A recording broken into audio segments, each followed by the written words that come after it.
So eventually we have to understand that perfection of spiritual life in Vaishnava philosophy is perfection of not evading people. It's a perfection of dealing with people respectfully. It's a big challenge. And therefore, we see that in Krishna consciousness movement, for making advancement, one of the retardant is offense to the Vaishnavas. One may be very good in one sadhana, one may be very good in associating, chanting 16 rounds and all these things, but if he neglects this, then he cannot make progress. So the key thing is not to make Vaishnava offense. We have to have respect for all Vaishnavas. The Leela of Daksha cursing Lord Shiva, I have elaborated the dynamics of respecting, giving respect, taking respect, because often it's a very confusing subject. So I have given some clarification on that. But the summary of all that is one formula, if we remember, don't expect any respect, but give respect to everybody. Amanina manadena. Don't expect respect for anyone, but for yourself, but you give respect for everyone. That particular formula of don't expect any respect, give respect to everybody. How to apply that formula in a social community?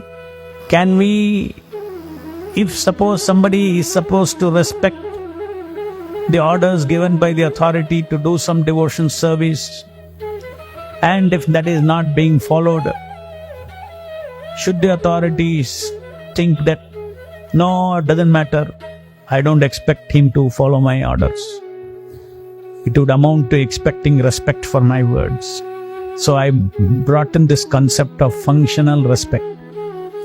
Even though you may not expect, even though in your heart you should not expect respect, but if somebody is duty bound to show respect, and if you are the recipient of that respect which somebody dutifully gives you, and if it does not provide that, then it is again our duty to correct that person, because this is here.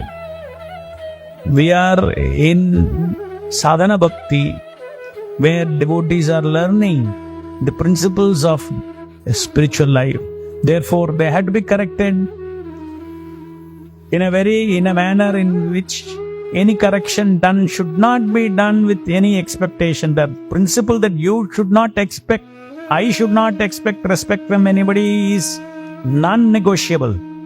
There is a functional respect that is required. Let's say GBC or a temple president or a temple commander or whatever. There is a functional respect that is expected to flow from those who are taking instructions and those who are giving instruction. If that flow of a thing is not there, then it becomes, we have to correct that. Such correction does not amount to expecting respect, provided the devotee who is correcting has to think 10 times, is it really my ego, or is it because I really want to teach the devotee? It is going to affect devotion service, therefore I shall speak to him, otherwise ignore it. So simply ignoring in an institution is not the pleasure of Prabhupada and Krishna. So that is why I said many often devotees get confused. Amanina manadena, should not expect any respect. But why sometimes if a devotee disrespects somebody, why is he pulled up? Philosophy is very simple. I may disrespect, he should not take. So everything should be all right. But the problem is not with the person who takes or does not take respect. The problem is the person who disrespects. His spiritual life is affected. So these are subjects that devotees, when they are in the midst of the, in the Vaishnava society, they contemplate on these things. And there is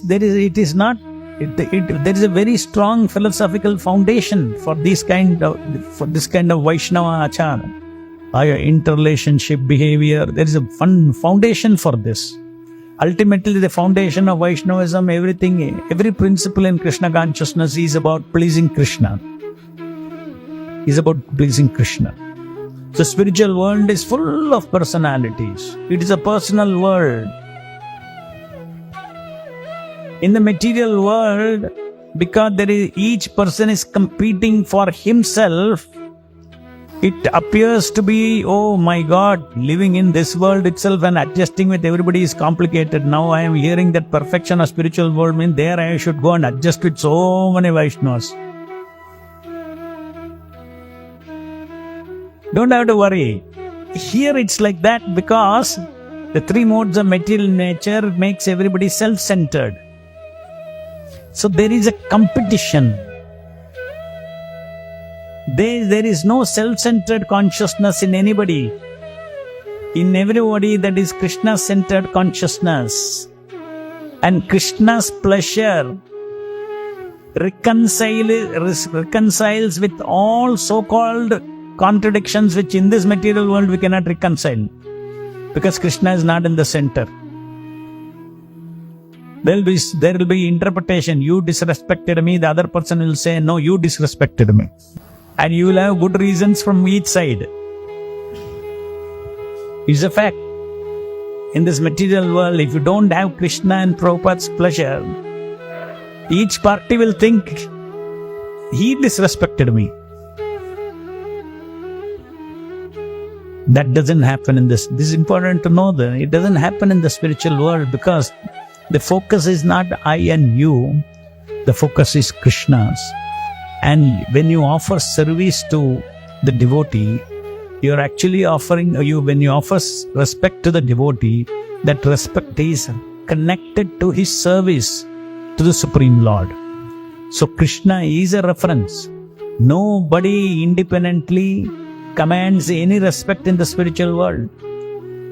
It is one Advaya Jnana. That means, that is why spiritual master should be treated as good as God. That means the respect that you give to Prabhupada should be as good as you give to Krishna. Or even more according to this here. He simply advises his great wife that all kinds of worship, the worship of Vishnu is highest. Greater than is the worship of the great devotee or anyone in relationship with Vishnu.